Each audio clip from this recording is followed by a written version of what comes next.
ampifaliana mandrakariva riavana malalina azontsika miona toy zao meny tompo aty avy ty indray azontsika miainy ten'andriamanitra mandrany efatra tsara koa izy antsika mandinika ny tenatsika ho aminareo ne ny fahasoavana sy fiadana fa andriamanitra ray sy Jesosy Kristy tompontsika izay anotra ny tena ny fahotantsika ahafahany antsika amin'izao miarabelona ratsy fanazao araka ny sitrapon'andriamanitra rayntsika amen.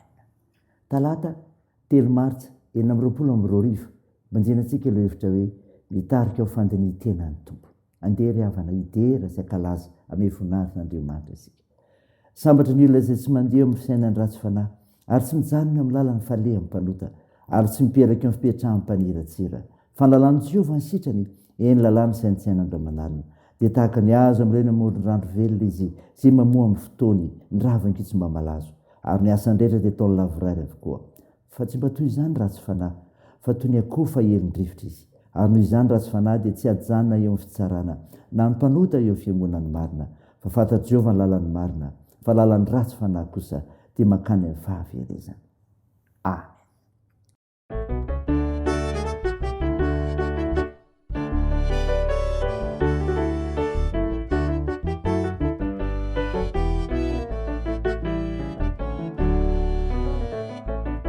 Sambatra ny olony izay tsy mandeha eo amin'ny fisaina ny ratsy fanahy sambatra ny olony izay tsy mijanona eo amin'ny falehan'ireo mpanota sambatra ny olony izay tsy mipetraka eo amin'ny fitoerany mpaniratsira fa ny lalany Jehovah no sitrany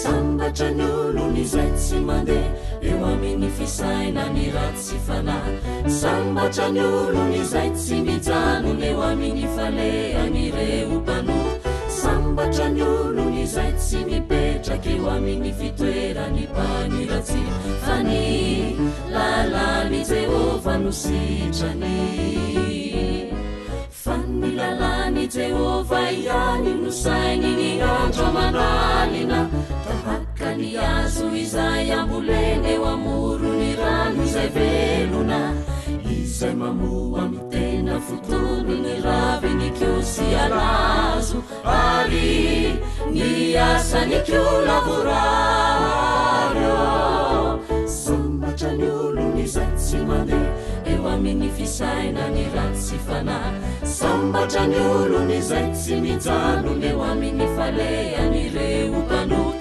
sambatra ny olony izay tsy mipetraka eo amin'ny fitoerany mpaniratsira fa ny lalany Jehovah no sitrany tsy toy izany ny ratsy fanahy zay akofa ely ny rivotra ny fitsarana sy ny fiangona ny marina tsainy janonana Jehovah malala ny lalany marina fizy no ratsy fonenana oa ny amin'ny faverezana sambatra ny olony izay tsy mandeha eo amin'ny fisaina ny ratsy fanahy sambatra ny olony izay tsy mijanona eo amin'ny falehan'ireo mpanota sambatra ny olony izay tsy mipetraka eo amin'ny fitoerany mpaniratsira fa ny lalany Jehovah no sitrany. Dia hivavaka isika. Andriamanitra ray zanaka fanahy masino misaotra noho ny tombonandro meno anay anio ahafanay mivavaka aminao ahafanay mandinika ny tenanay koa sy sainy ny teninao midera sy mankalaza sy mame voninahitra sanarinao masina izay mamindrafo aminay mpanota manitra tompo avelao ny elikay miasa fanahy masino raha handray ny hafatra tsara avy amin'ny mofinay izay ka izany ny asa mahery aty anatinay aminaran'i Jesosy Kristy ilay teny tonga nofo nanaovanay izany mivavaka izany. Amen. Ny finainao antsika amin'ny teny ry havana malala dia hitanao amin'ny epistily faharoa soratan'i Paoly eo amin'ny Korintiana. Korintiana faharoa toko 7:10 ny 9-7:4. Mivaky toy izao aminaran'i Jesosy. Dinio ny tenanareo na mitoetra amin'ny finoana ianareo na tsia. Iza toetra ny tenanareo moa tsy fantatrareo va ny amin'ny tenanareo fa ao anatinareo Jesosy Kristy raha tsy olona lavina ianareo nefa manatenao vo fantatrareo fa izahay dia tsy olona ny lavina ary mangataka amin'Andriamanitra izahay mba tsy hanao zay ratsy ianareo. Tsy misy ionay olona voazatoetra nefa fa ny mba hanaovanareo izay tsara na dia toy ny olona no lavina azy izahay. Fa tsy mahavita na inona ny ohatra ny marina izahay, fa ampandroso ny marina kosa. Fa faly izahay raha malemy izahay, fa ianareo no mahery. Ary izao nangatanay dia ny fanatanterahana anareo. Izany no anoratako izany zavatra izany, raha tsy eo aminareo aho.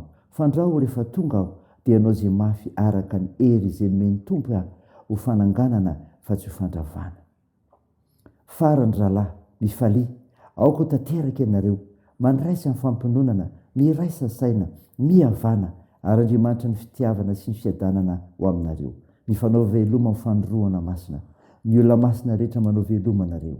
Ho aminareo rehetra ny fahasoavan'i Jesosy Kristy Tompo sy fitiavan'Andriamanitra ary firaisana amin'ny fanamasina. Amen. Ray masino, manamasinana ny fahamarinana, ny teninao ny fahamarinana. Amen. Ray aman malala, ho aminao ny fiadanan'i Jesosy Kristy, ny amofonay nomeny antsika anio indray, ka azontsika nandray izay enitsika teo. Koritianina faharoa, 7:7-7. Taratasy faharoa soratan'i Paoly zany revana ho an'ny Koritianina, manamafy fa manana fahefana amin'ny maha-apôstôly azy izy, ka nambarany eo amin'ny mofonay ity fa ny olona manana ny Kristy dia izao manao ny tsara. Manao ny tsara ny olona manana ny Kristy. Tsy hanao izay ratsy ianareo, fa ny mba hanaovanareo izay tsara. Ny 9:7. Afara nataon'ny Paoly apôstôly zany revana ho an'ny fiangonana tao Korinto, mampatsiahy izy fa izy ireo dia efa ao amin'ny Kristy, ka tsy tokony hanao ny fanaony jetilisy intsony, fa hanao ny tsara kosa. Ny tsara eto dia izay rehetra mifanaraka amin'ny sitrapon'Andriamanitra. Araka izany, ny olona rehetra efa ao amin'ny Kristy dia manao ny tsara. Tsy ny tsara araka ny fisainana sy eritreretra nefa, fa ny tsara araka ny sain'i Kristy. Rehefa misy zavatra atao izany ny kristianina dia manontany hevitry Kristy ao amin'ny soratra masina, na mifanaraka amin'ny fisainan'i Kristy izany na tsy. Izao koa revana, ireo olona manana Kristy koa dia izao mahery, izany koa izy. Fa faly izahay raha malemy izahay, fa ianareo no mahery. Ary izao nangatanay dia ny fanatanterahana anareo. Ny 9:7. Mametsiny ny fanompoana sy ny apôstôly Paoly ny olona sasany tany Korinto izay saranao ny asan'Andriamanitra. Namaly azy ireo Paoly ka nilaza fa raha mahery sy tanteraka amin'ny fanompoana ny Kristy izy ireo dia mahafaly azy. Mahery amin'ny fanaovana ny asan'ny Tompo ny olona rehefa tsy misy mahasakana azy hanao izany ny zava-misy ety amin'izao tontolo izao. Ary tanteraka izy rehefa manao izany asa izany amin'ny finoana sy mifankatoavana ny sitrapon'Andriamanitra. Ry havana, ataovy amin'ny kery ny fanompoana napetraka ny Tompo aminao, ary fatao araka ny sitrapon'Andriamanitra izany. Dinio ny tenanao amin'izany ry havana, ary raisy izany ho voninahary Andriamanitra rery any. Amen. Andeha hivavaka isika. Andriamanitra, misaotra ny mofonay nanomenao anay, izay manambarany amin'ny olona manana ny Kristy dia ny manao ny tsara ary mahery koa. Mivavaka aminao izay Tompo ny amin'ny asan'ny fiangonanao, mitoro ny filazantsaranao, atao io ny ezaka rehetra atao anatsarana izany. Mba nohona ny voninahitra ao ary ho fitahiana sy famonjena ho andrehetra.